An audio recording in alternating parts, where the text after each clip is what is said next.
Eh bien, quel privilège ce matin d'être ensemble et de pouvoir plonger le regard dans la loi parfaite, la loi de la liberté. La Bible est identifiée comme ça par Jacques. Et c'est un privilège de pouvoir continuer à sonder les Écritures, puis de se laisser surtout sonder par la parole. Parce que l'important, c'est pas tellement ce que nous pensons des choses, mais ce que Dieu pense de nous comme tel dans notre vie au niveau personnel, et ce qu'il veut faire aussi avec notre vie. Et nous donner, dans le fond, un témoignage. Et ce matin, on va parler de crédibilité en termes de personnes. C'est important d'être des gens qui soyons crédibles dans notre vie personnelle et pour être capable, dans le fond, d'avoir une certaine pertinence dans le monde et que les gens puissent, lorsqu'ils entendent notre voix, qu'ils entendent d'autre chose qu'un message qui est creux, qui est vide, mais un message qui est vraiment rempli de la grâce de Dieu. J'aimerais qu'on puisse demander au Seigneur sa direction dans la prière avant de lire la parole. Seigneur, on te remercie ce matin pour le privilège, encore une fois, de pouvoir plonger nos regards dans la loi parfaite, la loi de la liberté. Cette parole qui touche notre cœur toutes les fois qu'on la considère puis qu'on l'applique à notre vie. Chacun de nous, Seigneur, on est des bien petites personnes devant toi, on est des grains de poussière, des fétus de paille, des étincelles, et on veut venir avec humilité devant toi pour te demander ton secours, pour nous aider à comprendre les Écritures telles que toi, tu les conçois. C'est tellement facile de dévier et on te demande, notre Dieu, que tu puisses nous garder, nous sécuriser, nous accompagner, Seigneur Dieu, dans ce temps d'étude qui est une réflexion, Seigneur, sur la parole de Dieu qui nous amène, on aimerait agrandir plus, à nous attacher plus à ta personne et à travailler sur chacune de nos vies. Je te demander, Seigneur, que tu sois avec nous ce matin, que tu puisses bénir aussi chaque ouvrier qui annonce la parole de Dieu ce matin avec un cœur intègre. Peu importe dans le monde où est-ce qu'il peut être, on te demande d'être avec les ouvriers aussi qui, peut-être, ou les chrétiens qui sont persécutés pour leur foi. On veut te demander, notre Dieu, d'avoir compassion, de vraiment étendre ta bonne main aussi sur ceux qui souffrent dans le monde et qui sont à la recherche inconsciente de Dieu. Des personnes que tu es en train de chercher actuellement ce matin. Parce que tu es un Dieu qui est souverain, un Dieu qui désire le salut des hommes. Tu dis dans ta parole que tu veux que tous les hommes soient sauvés et arrivent à la connaissance de la vérité. On te demande donc, notre Dieu, que tu sois avec nous, que tu nous bénisses, que tu puisses bénir notre témoignage et nous permettre, Seigneur, ce matin, d'avancer un peu plus vers le royaume de Dieu. Au nom de Jésus. Amen. 2 Corinthiens chapitre 3, du verset 1 jusqu'au verset 6. Commençons-nous de nouveau à nous recommander nous-mêmes. Ou avons-nous besoin, comme quelques-uns, de lettres de recommandation auprès de vous ou de votre part? C'est vous qui êtes notre lettre, écrite dans nos cœurs, connue et lue de tous les hommes. Vous êtes manifestement une lettre de Christ, écrite par notre ministère, non avec de l'encre, mais avec l'Esprit du Dieu vivant. Non sur des tables de pierre, mais sur des tables de chair sur les cœurs. Cette assurance-là, nous l'avons par Christ auprès de Dieu. Ce n'est pas à dire que nous soyons par nous-mêmes capables de concevoir quelque chose comme venant de nous-mêmes. Notre capacité, au contraire, vient de Dieu. Il nous a aussi rendus capables d'être ministres d'une nouvelle alliance, non de la lettre, mais de l'esprit, car la lettre tue et l'esprit vivifie. Donc, Paul est en train de parler de lettres. On parle souvent de lettres comme une lettre de référence. On a besoin d'avoir des références et comme chrétien, on a, dans le fond, établi déjà, dans la prédication au niveau passé, on a établi que le diable avait une stratégie, une tactique, et sa stratégie, c'était d'essayer de neutraliser le travail de Dieu dans notre vie au niveau personnel pour justement qu'on n'ait pas de témoignage, qu'on n'ait pas vraiment une possibilité de pouvoir communiquer au monde visible, les réalités invisibles, de mettre en évidence des réalités qui peuvent vraiment transformer leur vie au niveau personnel. Donc l'adversaire va essayer soit de freiner ou de neutraliser le travail de Dieu, l'œuvre de Dieu, empêcher qu'elle puisse se développer, qu'elle puisse fleurir, qu'elle puisse devenir un témoignage vivant. Et ces tactiques sont pas nouvelles. Et c'est un falsificateur, et c'est ce qu'on a vu. Et Paul disait, nous, on ne fait pas partie de ça. Les chrétiens ne sont pas des gens qui falsifient la parole de Dieu. C'est-à-dire de rabaisser l'autorité de la parole de Dieu aux yeux des hommes et d'en établir une autre. Et c'est la spécialité des faux prophètes, en général des faux docteurs, de rabaisser les standards de la parole de Dieu, de toucher l'inhérence, l'inspiration des Écritures, pour être capable, dans le fond, d'en établir une autre, c'est-à-dire souvent à la leur, soit comme théologiens, comme personnes ou philosophes qui se mettent au-dessus des Écritures et qui ramènent à ce moment-là les Écritures à un niveau plus bas, et ainsi ils peuvent manipuler les personnes. Ou encore constamment, dans le fond, de remettre en question l'intégrité des Écritures. On entend souvent le discours « Ah, la Bible, ça a tout été changé, ça a été falsifié, ça a été changé, tout le monde l'a adapté, toutes ces choses-là. » Des gens qui vont nier la souveraineté de Dieu sur sa parole, qui vont nier ce que la parole de Dieu nous dit, que Dieu nous dit qu'il n'y aura pas un iota qui va changer, pas un seul trait de lettre. Qui vont vouloir changer aussi l'intention de la parole de Dieu, parce que l'intention de la parole de Dieu, c'est de nous mettre en contact avec Dieu, de faire de nous des gens en communion avec le Seigneur. Il veut faire de nous pas juste des gens qui connaissent intellectuellement les Écritures, mais des gens qui vivent une communion proche, qui ont découvert par les Écritures que Dieu est intéressé à leur vie, et qu'à partir de ce moment-là, eux, en étant touchés par la grâce de Dieu, commencent à s'intéresser à la vie de Dieu. Et le diable va vouloir dévier l'humanité dans le but, dans le fond, de les amener à ne pas saisir cette intention bénéfique de la part de Dieu, qui est de toucher le pécheur, de l'amener à la repentance et de transformer sa vie au niveau personnel et ainsi de neutraliser son efficacité. C'est un peu ce qu'on a vu dans la prédication de la semaine dernière. Si vous êtes intéressé, vous ne l'avez pas entendu, vous pouvez l'entendre sur notre site web. C'est enregistré. Timothée, je pense que c'est enregistré déjà. OK, donc à ce moment-là, c'est sur le site web, vous pouvez toujours l'entendre à www.centrespoirevie.org. Excusez. Donc, ce matin, on examine ce qui se passe de notre côté, de qu'est-ce qui va faire dans le fond de notre vie une référence et qu'est-ce qui va établir notre crédibilité comme serviteur de Dieu. Est-ce que vous pensez que vous avez besoin d'avoir de la crédibilité comme personne? Qui pense que c'est important d'être crédible? Je pense que c'est important d'être crédible, hein? Parce que si on n'est pas crédible, on aura beau dire n'importe quoi et ça passe pas. Et le diable va essayer évidemment de nous amener à faire soit des faux pas et tout ça, peu importe dans notre vie personnelle, puis nous empêcher d'être crédibles, de nous empêcher d'avoir un témoignage qui va faire que les gens vont nous croire et qui vont dire oui, c'est possible que ce que cette personne-là me dit, et à partir de ce moment-là, donc de faire confiance non pas à nous, mais à ce que nous communiquons de la parole de Dieu pour que leur cœur soit touché. Et puisque la Bible nous dit dans 2 Corinthiens que comme si Dieu exhortait par nous, comme si Dieu parlait par nous, donc c'est une chose qui est intéressante de savoir, c'est que Dieu veut s'exprimer à travers de nous. Un chrétien, c'est une personne qui est vraiment remplie de l'Esprit de Dieu, un chrétien normal et en santé, une personne qui est remplie de l'Esprit de Dieu, que Dieu contrôle, dont Dieu touche le cœur, change la vie, et par lequel Dieu va vouloir communiquer. Il va vouloir se communiquer au monde qui l'entoure. Donc, qu'est-ce qui va faire qu'un serviteur est crédible ou recommandable? Donc, l'Église a besoin d'avoir des serviteurs comme ça, des serviteurs de qualité. On va avoir les serviteurs vont être très déterminants pour être capables, dans le fond, de bâtir une vie d'Église saine et sainte. Et je crois que c'est très important. On doit rechercher des critères qui sont importants, qui sont dans les Écritures. On n'a pas à les inventer. C'est intéressant que Dieu nous a donné non seulement le mode à suivre, mais aussi les principes qui soutiennent, dans le fond, l'établissement des serviteurs de Dieu. Et les ingrédients essentiels qui vont faire une bonne recommandation. D'où ça vient et comment ça s'en va, et c'est ça qu'on va regarder ce matin.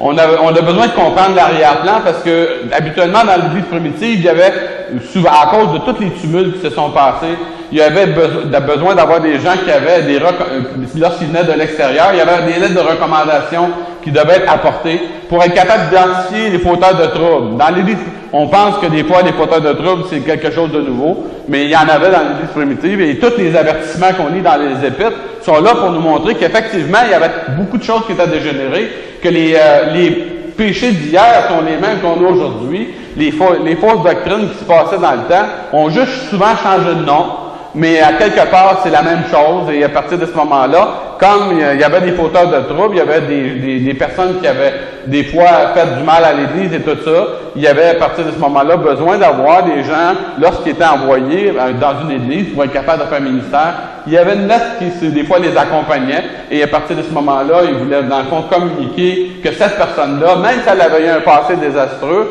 vis-à-vis de l'Église, on pense au témoignage de Paul, de Saul, dans le fond, qui avait persécuté l'Église. Donc, on a envoyé Barnabas. On n'a pas pris de chance parce que c'était un moyen, Paul. C'était un gars qui avait vraiment travaillé très fort contre l'Église. Il avait vraiment persécuté l'Église. Et à ce moment-là, on a envoyé un homme crédible avec lui, qui l'a conduit vers les apôtres, puis il a raconté comment ce gars-là avait changé. Il a raconté tout le témoignage que ce gars-là avait maintenant, de lui qui était un persécuteur de l'Église, et comment maintenant il l'avait vu prêcher franchement au nom de Jésus. Donc, un gars qui est un pharisien, endurci, un impitoyable, comme l'apôtre Paul, qui maintenant parle de Jésus-Christ ouvertement, ça voulait dire qu'il y avait vraiment eu un changement. Il y avait quelque chose qui s'était passé. Et donc, on envoyait des gens comme ça pour être capable d'accompagner, pour être sûr de sécuriser l'Église.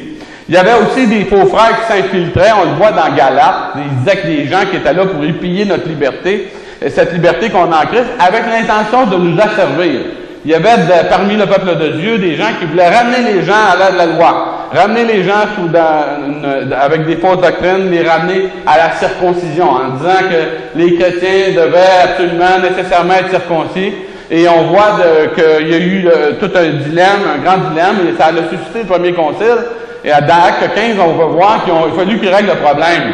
Parce que les fausses doctrines étaient en train de s'infiltrer, on essayait dans le fond de réinstaller une forme de judéo-christianisme. Et ce que les apôtres voulaient faire, ils ne voulaient pas établir du judéo-christianisme, ils voulaient établir le christianisme dans sa pureté. Ce qui impliquait, dans le fond, une bonne compréhension de la grâce de Dieu, une application de ce que Jésus-Christ avait fait à la croix, et toute la liberté qui s'en suivait. Et c'est cette liberté-là qui est précieuse, que les enfants de Dieu devaient vraiment préserver, à ce moment-là, qui devaient être protégés. Donc, il y en a une lettre, et là, ils n'ont pas pris de chance, et on regarde dans Acte 15, il a envoyé 4 gars crédibles pour être capables d'accompagner la lettre. Donc, on peut voir que c'était pas un petit problème. C'était un problème qui était très important. Et lorsqu'ils envoyaient les représentants, les apôtres envoyaient des représentants, ils envoyaient 4 hommes crédibles pour être sûr que c'était pas juste 2 ou 3 témoins, là, il y en avait envoyé 4, pour être vraiment sûr que l'Église comprenne et que le problème se règle. Et le résultat de ça, effectivement, ça s'est réglé. Et à partir de ce moment-là, ces gens-là ont cessé d'avoir une prise. Il y avait aussi dans l'intention de ces lettres-là de mettre de la vigilance au niveau de l'Église primitive, au niveau de contrôler ceux qui participaient aux réunions. Parce que l'Empire romain avait une tendance à faire glisser, l'espionnage, c'est rien de nouveau. C'est pas l'agent 007 qui a inventé ça.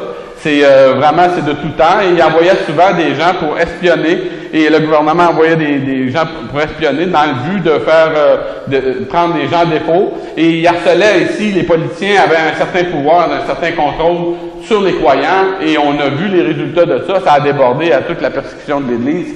Et donc, on voyait que déjà l'embryon était là. Et qu'à partir de ce moment-là, il devait y avoir une preuve capable de sécuriser que la personne qui était là, c'était pas un espion, c'était vraiment quelqu'un qui était crédible. Et on surveillait beaucoup ce qui se passait.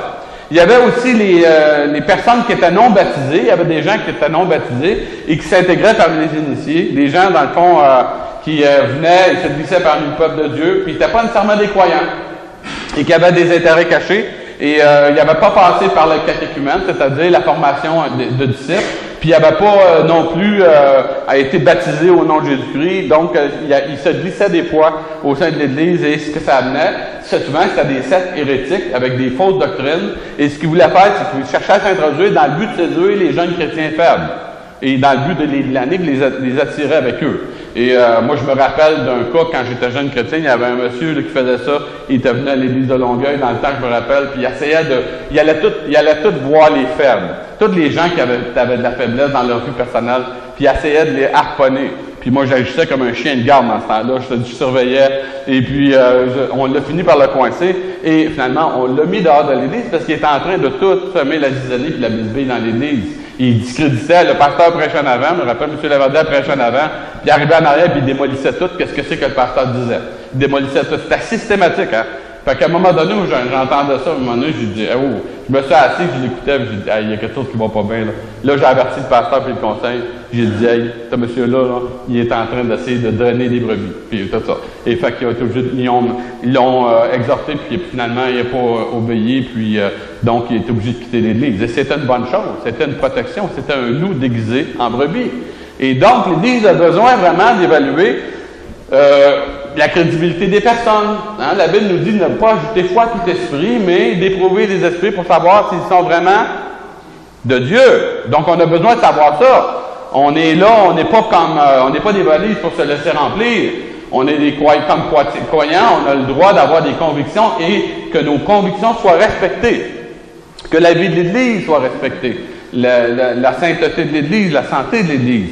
Donc, c'est important, la crédibilité spirituelle d'un serviteur, et on se pose la question, c'est comment l'évaluer, sur quoi l'établir vraiment, et on se pose une question, est-ce que vraiment une recommandation écrite est suffisante? Si pour identifier quelqu'un, c'était suffisant dans l'Église primitive, c'était pas nécessairement pour établir sa crédibilité, suffisant pour établir sa crédibilité. Parce que quand on parle de crédibilité, on parle de connaissance réelle d'une personne, n'est-ce pas? On parle de connaître vraiment quelqu'un, pas juste pour ce qu'on a entendu de cette personne-là, mais pour ce que l'on découvre dans le cadre d'une relation intime et personnelle. Donc, il y a des mauvaises sources, et c'est ce que l'apôtre Paul est en train de mettre en évidence.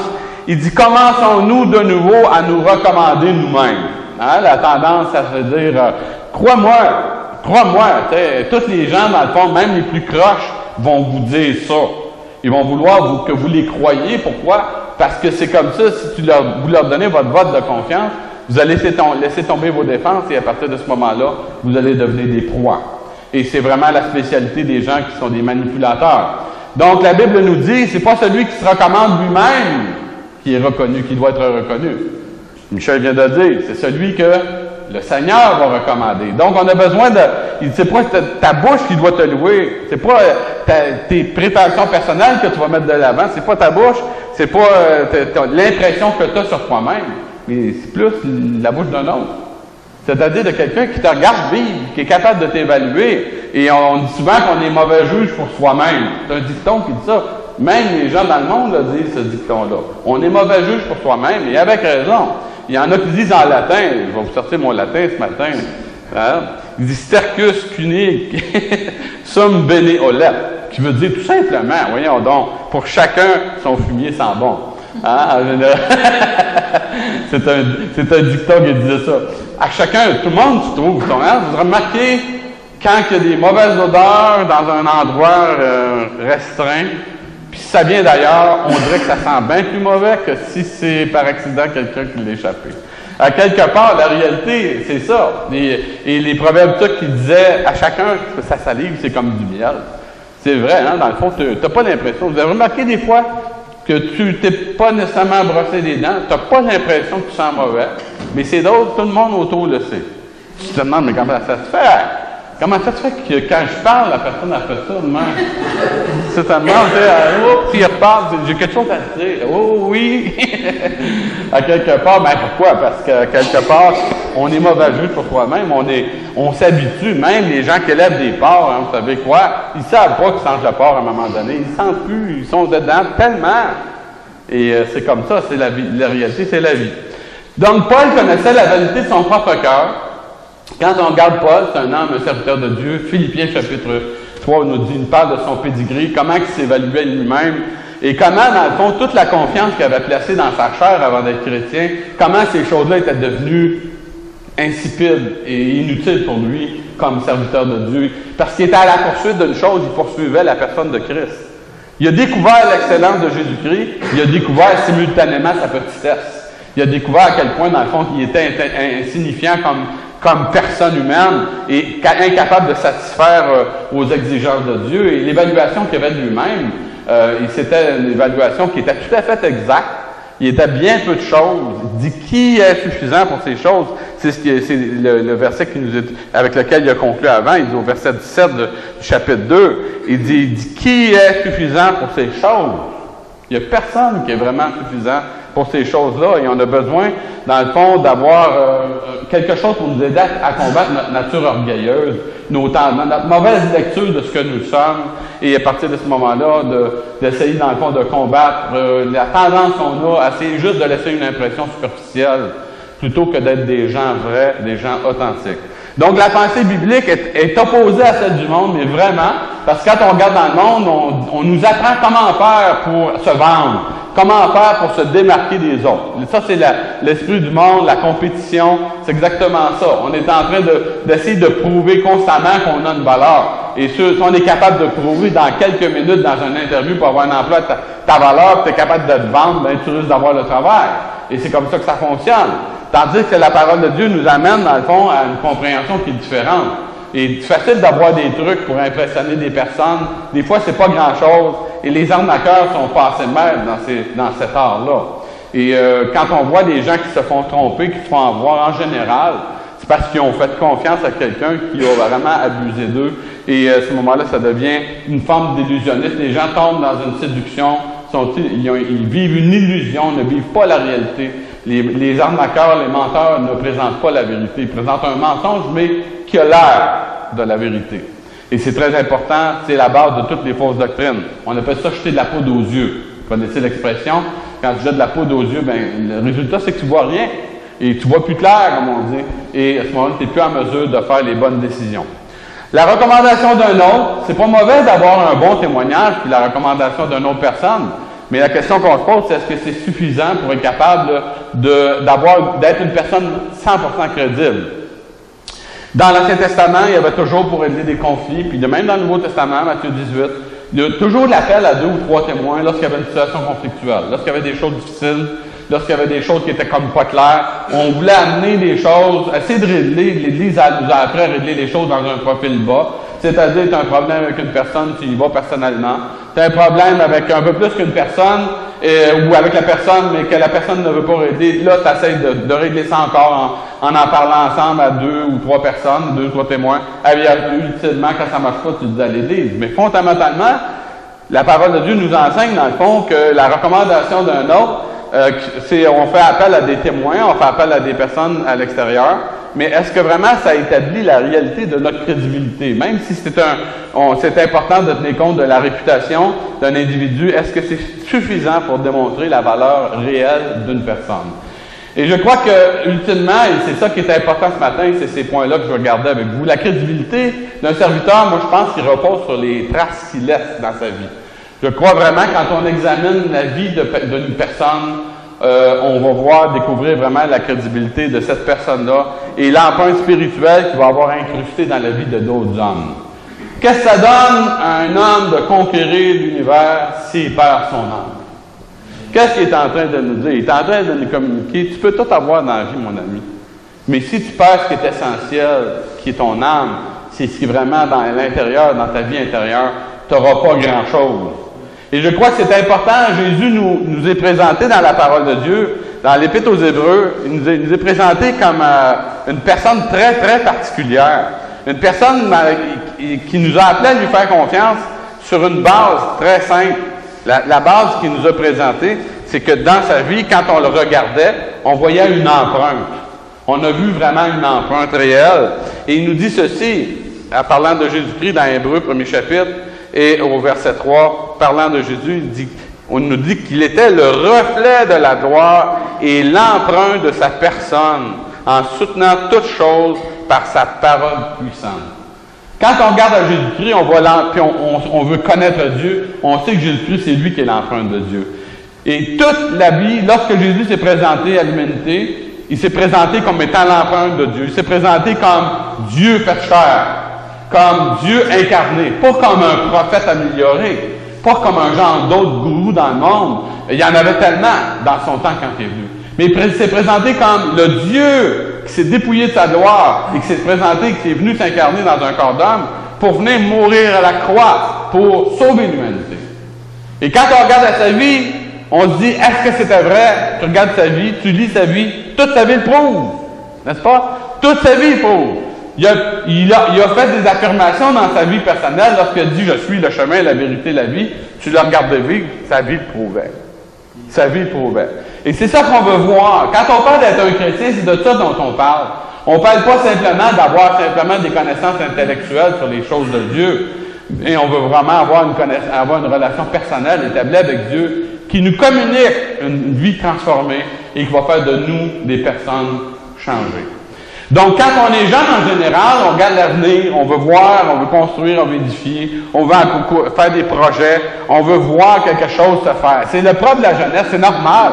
Tu as de l'énergie, tu dis qu'est-ce que je vais faire avec? Comment je vais utiliser cette énergie-là? Quand tu arrives puis tu vieillis, c'est différent.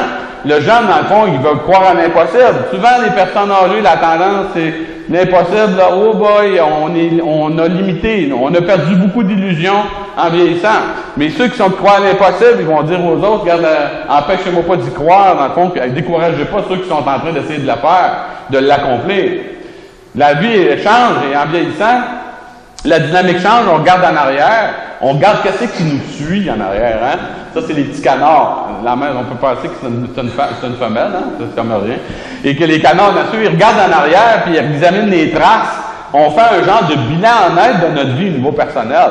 On est en train d'examiner notre existence, on se pose des vraies questions, puis on réfléchit dans le fond sur qu'est-ce que c'est que ma vie a fait. Est-ce que ma vie a fait une différence? Et c'est important, vous savez, peut-être que vous êtes jeune aujourd'hui, mais vous savez, cette question-là, un jour, vous allez vous la poser. En tout cas, quand on arrive à 65 ans, on se la pose. Laissez-moi vous dire ça. On se pose la question, est-ce que vraiment ma vie a fait une différence pour quelqu'un? Est-ce que vraiment le passage, et spécialement quand tu deviens chrétien? Parce qu'avant d'être chrétien, tu te dis, OK, j'ai pas de repère, je sais que je suis là, je sais pas pourquoi je suis là, je sais pas trop vers quoi je m'en vais, et tout ça, fait que, moi, je dis, on est plus en mode survie qu'en mode de vie. Mais quand tu deviens chrétien, que tu deviens animé par l'Esprit de Dieu, et que l'Esprit de Dieu te montre la réalité, le fardeau de la perdition, de voir dans le fond l'étendue de la dépravation de l'humanité, et Dieu te donne le mandat d'être un témoin, un disciple de Jésus-Christ. Fait que tu commences à agir comme un disciple, tu essaies de faire ton possible pour être un disciple le plus fidèle possible. Et après un certain temps, X années de vie chrétienne, X années de service chrétien, peu importe le ministère dans lequel tu es investi, tu poses la question, tu dis, est-ce que ma vie a fait une différence? Est-ce qu'elle a eu un impact mesurable sur des individus que je suis capable de repérer? Est-ce que ma vie a valu la peine? Et comment vont mes enfants? Est-ce qu'ils sont sauvés et consacrés? Est-ce que quand je regarde ma famille, tu te poses la question, est-ce que mes enfants sont sauvés et consacrés? C'est une responsabilité pour le père, pour la mère, devant Dieu, de s'interroger, de se poser la question et d'être très honnête. Comment vont les disciples que j'ai formés? Est-ce qu'ils sont en train de servir le Seigneur? Est-ce que les gens à qui j'ai enseigné la parole de Dieu, j'ai communiqué dans le fond l'Évangile, d'essayer de communiquer la parole de Dieu, est-ce que ça a créé dans leur cœur une excitation? Est-ce que ça leur a donné un goût de suivre Jésus-Christ? Une passion nouvelle, ou à renouveler constamment parce que les combats sont là? Est-ce que vraiment je vois ça dans leur vie au niveau personnel? Est-ce que ces disciples-là sont en train de suivre le Seigneur? Comment vont les projets que j'ai faits dans différentes tranches de ma vie? Est-ce qu'il en reste quelque chose? Et c'est des réalités qui sont là et qu'on doit se poser ces questions-là. Est-ce que je laisse quelque chose derrière moi? Et où conduisent, dans le fond, quand on garde nos pas, où conduisent, dans le fond, les traces pour ceux qui sont en train de marcher dans mes pas? Et c'est important de se poser ces questions-là. Ce vers quoi je marche, ou qu'est-ce que ça conduit? Parce que vous savez quoi? Ceux qui me suivent, c'est par là qu'ils vont aller. Et Jésus dit, malheureusement, il dit, s'il y a une fosse, une fosse qui est creusée, il dit, ceux qui s'en vont, dans le fond, qui suivent un aveugle, qui est conduit par un aveugle, il dit, s'il y a une fosse, il dit, c'est malheureux, mais ils vont tomber dedans. Puis on ne veut pas être dans cette catégorie-là. On veut être parmi les gens qui voient clair. Et j'ai lu un article qui est toujours intéressant, donc je vais essayer de vous le lire le plus clairement possible. Il dit, quelles sont vos traces?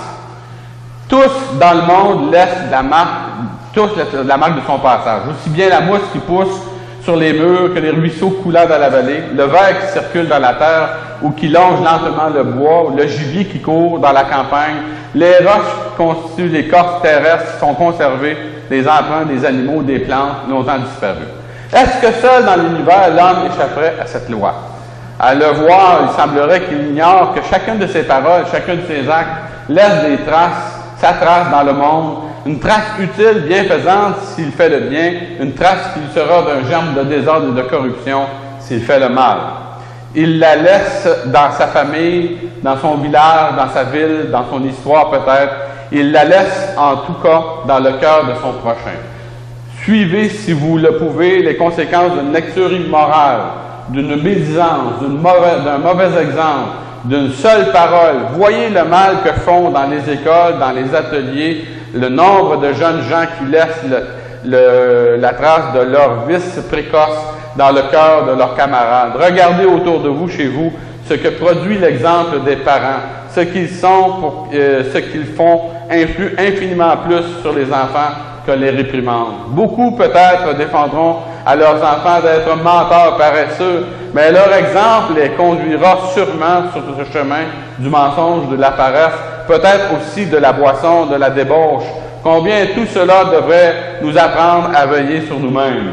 Le fameux général américain Lee a raconté un jour en hiver, il sortait de chez lui avec son fils aîné, une neige épaisse couvrant le sol. Le garçon avait la main dans celle de son père, mais peu à peu il la lâcha et resta en arrière de lui.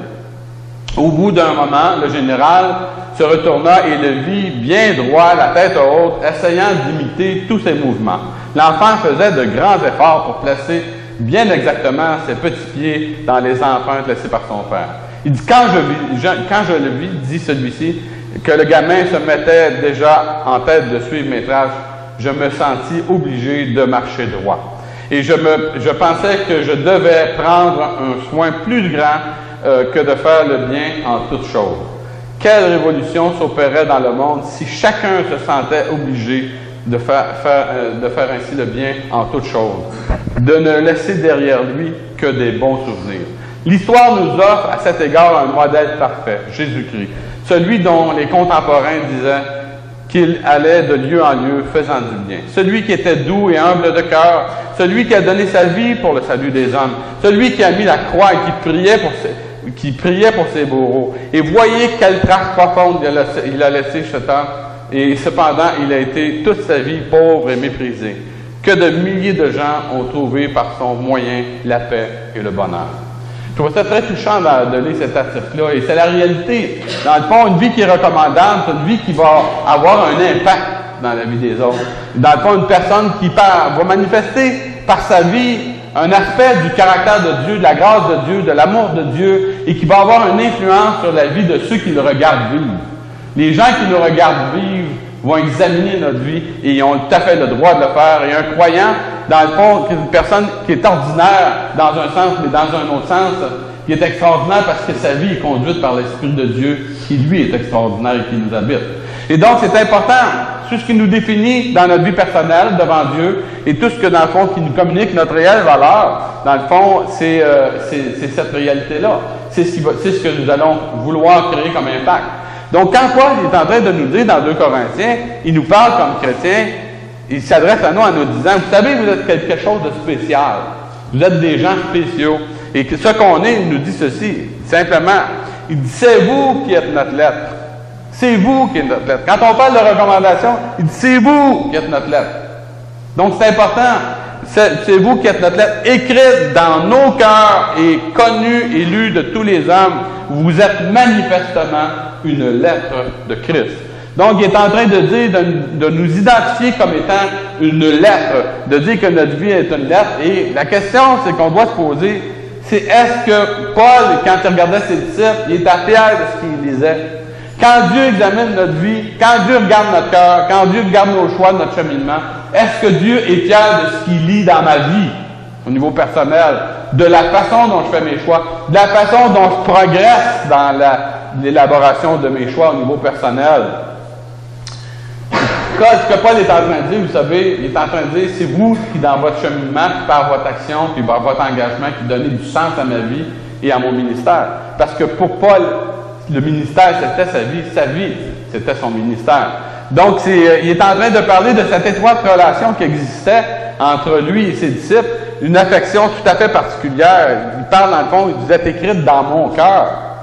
Donc, il est en train de parler que le lien d'un serviteur de Dieu avec les autres personnes, c'est pas quelque chose qui est superficiel, c'est dans le cœur. Nos enfants, on les porte dans le cœur, n'est-ce pas? Les disciples, on les a à cœur, on les porte dans le cœur. Il y avait une affection réelle, il dit que j'étais écrit dans mon cœur. Donc, il y a vraiment quelque chose qui était réel et qui était profond. Il est en train de parler de cette profondeur-là au niveau spirituel, un lien d'amour profond. Et je crois que s'il n'y a pas de lien d'amour profond, il n'y a rien qui va subsister. C'est pas juste de connaître des choses intellectuellement au niveau doctrinal qui va faire de nous des personnes chrétiennes crédibles. C'est dans la façon dont on va aimer les personnes avec les choses qu'on connaît. La façon dont on va pouvoir leur communiquer l'amour de Christ. Est-ce que ma vie donne à quelqu'un le goût de connaître Jésus-Christ? Est-ce que la saveur que je dégage dans ma vie personnelle, puis je me pose cette question-là, je m'interroge sur ma vie, Puis je me pose cette question-là, je me dis, est-ce que ma vie, dans le fond, communique à quelqu'un le goût de suivre Jésus-Christ, l'amour de Jésus-Christ, une passion pour Dieu, un désir d'avancer et de progresser. Donc, Paul aimait l'Église, il se souciait de sa santé au niveau spirituel, il se souciait de son témoignage, mais il se souciait de sa relation avec chacun des croyants. Il disait qu'il était une lettre, ces gens-là, qui étaient dans le fond le résultat de son ministère. Il dit, vous êtes comme une lettre qui est lue et connue et lue par tous les hommes. Donc, c'est-à-dire une chose, on parle en tant qu'Église, on tant comme Église, on dit, qu'est-ce que c'est qu'on est là? Qu'est-ce qu'on fait sur la terre? Qu'est-ce qu'on fait là? Bien, on est en train, dans le fond, de communiquer un message. On a une tendance à penser que communiquer l'Évangile, c'est de ressusciter les 5 lois spirituelles. C'est beaucoup plus que ça. C'est beaucoup plus que ça. Vous pouvez amener quelqu'un à la conversion, c'est d'amener quelqu'un à découvrir dans ma vie l'amour et la passion que j'ai pour Jésus-Christ et de lui donner le goût de Jésus-Christ. Si ma vie ne fait pas ça, ma vie ne fait rien. N'est-ce pas? Puis je parle pour moi, puis je m'inclus là-dedans.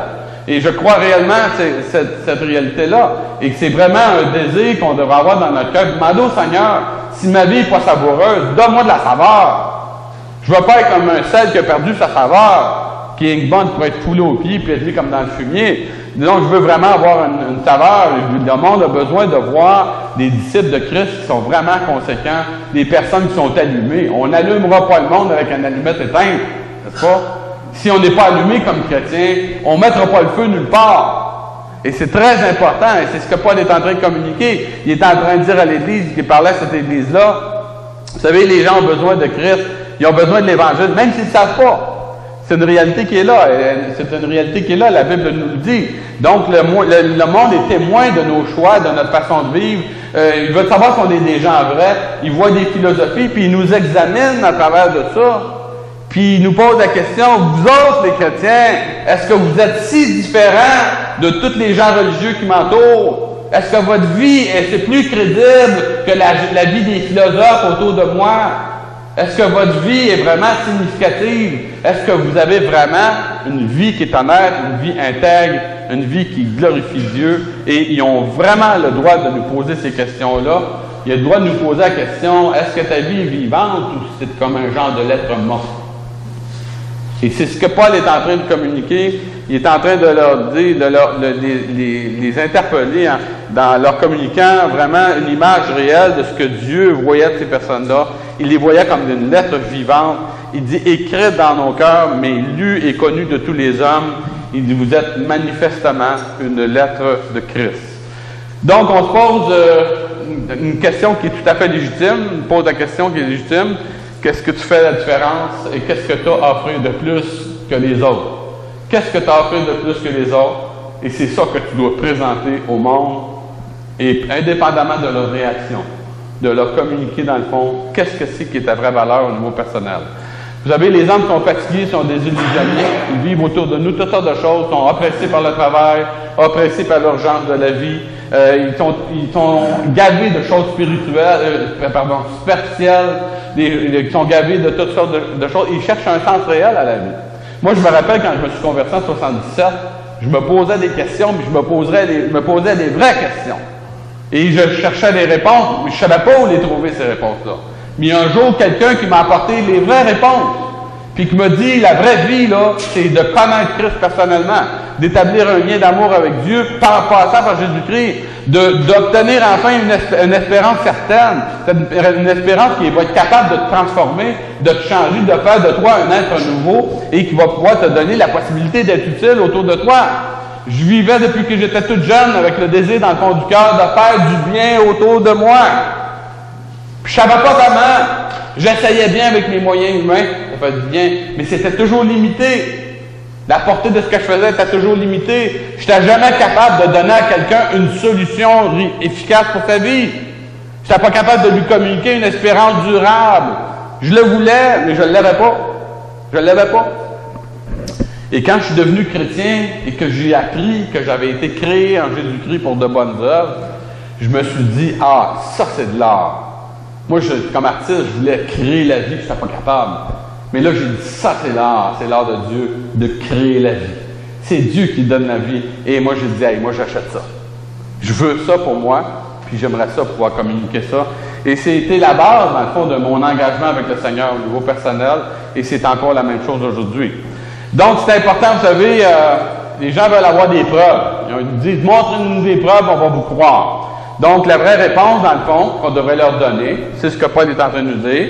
Si tu veux avoir des preuves, examine ma vie. On devrait dire à quelqu'un, tu veux avoir des preuves que Christ est vraiment vivant? Lis-moi. Regarde-moi. Examine mon existence. Regarde-moi et suis-moi, puis tu vas voir. Marche dans mes pas, comme le petit gars qui marchait dans les pas de son père. Évidemment, quand ton fils marche dans tes pas, tu examines la place que tu t'en vas. N'est-ce pas? C'est normal. Une personne qui a une vie questionnable au niveau moral, elle va faire vraiment attention si c'est que son fils le suit, hein? Il va se poser des questions. Donc, c'est important, vous savez, le sceau de Paul disait que les chrétiens, c'était le sceau de son apostolat. C'est comme un sceau. Un sceau, c'est quelque chose que Dieu met d'une façon souveraine. Puis il va dire, garde ça, là, ça montre la crédibilité de ton travail, de ton apostolat, de ton service. Donc, la manière de vivre va communiquer, dans le fond, des croyants va communiquer la vraie valeur de notre ministère. Si le ministère, la prédication ne change rien, notre crédibilité ne vaut pas grand-chose. Et donc, c'est important. Donc, la crédibilité, finalement, du ministère repose sur le fait, dans le fond, qu'il va établir un lien solide entre lui et le Seigneur Jésus-Christ, entre les brebis et le Seigneur Jésus-Christ. Donc, on veut vraiment que ce lien-là puisse être solide. Parce que vous savez quoi? C'est quand, en général, on termine un ministère qu'on évalue vraiment qu'est-ce qui reste. Et c'est comme ça.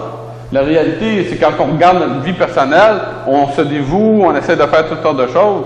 C'est qu'est-ce qui va rester après quand je vais être parti? Quand vous allez être mort, qu'est-ce que vous allez laisser? De l'argent? C'est ça que vous allez laisser? Vous allez laisser de l'argent. Ça va, c'est pas nécessairement mauvais, mais c'est pas vraiment un but d'une vie, n'est-ce pas? Si vous laissez, dans le fond, des valeurs, si vous laissez dans la vie de vos enfants, ou de vos proches, ou des gens qui vous entourent, des valeurs, que les gens vous regardent et qui ont vu vraiment dans votre vie, que vous étiez comme une lettre de Christ, que Dieu a décidé de leur écrire, de leur envoyer quelque chose et de leur communiquer une lettre et que votre vie est un instrument. Parce que dans le fond, la plume, c'est un peu comme le ministère du serviteur. Mais vous savez, une plume pas d'encre, ça vaut pas grand-chose. Hein? Une plume sans encre, ça vaut rien. Tu as beau écrire, t'essayes ça qu'une plume pas d'encre, ça donne absolument rien. On a besoin d'avoir de l'encre. Et cette fois, il va dire, vous savez, cette plume-là, la façon dont Dieu a choisi d'écrire, il a changé sa façon son médium d'écriture. Et vous savez, cette plume-là, dans le fond, c'est une lettre de Christ qui est établie, qui a été écrite par notre ministère. Dis non avec de l'encre, mais avec l'Esprit du Dieu vivant. C'est l'Esprit de Dieu qui va fournir l'encre qu'on peut s'écrire. Et il va, dans le fond, nous permettre ainsi de pouvoir avoir un impact dans la vie des personnes. C'est l'Esprit qui a animé notre ministère au niveau personnel. Fait qu'un homme de Dieu qui ne vit pas, dans le fond, dans une dépendance de Dieu, si on ne prie pas pour que Dieu nous remplisse, si on n'est pas en train de prier et de supplier Dieu qui nous donne le pain pour nourrir son peuple, on n'est pas en train de rien faire. Si on n'est pas en train si on pense qu'on est suffisant, qu'on a juste à s'asseoir puis préparer une étude biblique et ça va finir là, ou un enseignement ou un sermon, et que ça va finir là, on risque de frapper un mur. Parce que vous savez quoi? Ça va simplement être des paroles humaines et ça ne servira à rien. Ça ne touchera pas le cœur et ça ne changera pas la vie. Donc, c'est drôlement important d'avoir cette compréhension-là. L'âme, c'est l'esprit qui laisse, dans le fond, la marque de Christ dans la vie des gens, parce que c'est lui qui est capable de convaincre de péché, de justice et de jugement. C'est lui qui est capable de faire l'œuvre dans le cœur des personnes et d'amener, dans le fond, une transformation dans la vie de ces gens-là, de leur communiquer un sens de qu'est-ce qui est bien. Parce que c'est Dieu qui définit ce qui est bien, c'est Dieu qui définit ce qui est mal. Et donc, à partir de ce moment-là, c'est l'Esprit de Dieu qui doit travailler dans le cœur des personnes pour leur amener une conviction profonde. Pas juste une opinion ou une impression, une conviction profonde de ce que vous devez faire, de ce que je dois faire, de ce que l'humanité a à faire s'ils veulent plaire à Dieu, s'ils veulent vraiment servir Dieu. C'est l'Esprit de Dieu qui va montrer l'importance aussi d'un changement et qui va générer la transformation d'un individu. Si vous n'êtes pas transformé aujourd'hui et que vous entendez la parole de Dieu, message par-dessus message, mais que vous n'êtes pas transformé, c'est peut-être parce que vous n'avez pas vécu dans cette dépendance de l'Esprit de Dieu. Parce qu'il y a une responsabilité de prêcher par l'Esprit, mais aussi une responsabilité d'entendre la parole de Dieu en étant sous l'influence du Saint-Esprit. C'est-à-dire que l'Esprit de Dieu va permettre l'ouverture de notre cœur pour que la parole de Dieu reste pas au niveau de nos oreilles, mais qu'elle pénètre au niveau du cœur, et que cette parole-là nous touche, nous transforme et fasse de nous des êtres différents. Le pouvoir de transformation, c'est pas un homme qui l'a dans votre vie, c'est l'Esprit de Dieu qui l'a sur votre vie. Et c'est très important. Donc, l'action de l'Esprit de Dieu, dans le fond, on ne va pas que notre vie ne sera pas simplement un genre de lettre morte, mais que notre vie va vraiment va devenir vivante et va être réelle. Dans l'Ancien Testament, Dieu a utilisé la pierre comme médium. Dans le Nouveau Testament, Dieu change. Il a voulu amener les gens à la repentance pour générer un changement. Là, maintenant, dans le Nouveau Testament, Dieu veut investir l'Esprit de Dieu dans nous. Il investit l'Esprit de Dieu pour faire de nous des personnes transformées. Il veut révéler non seulement sa sainteté qui amenait une conscience de la culpabilité de l'homme pour le pousser à la repentance, mais il veut venir habiter notre cœur, habiter notre conscience et faire de nous vraiment des personnes qui vont avoir un cœur circoncis, mis à part pour Dieu. Un cœur qui va aimer Dieu et qui va aspirer au changement, aspirer à une transformation profonde et vraiment vivre pour la gloire de Dieu. Donc, quand Dieu change de médium, il y a des raisons pourquoi il le fait. Il va vouloir écrire, dans le fond, pour que les choses soient durables.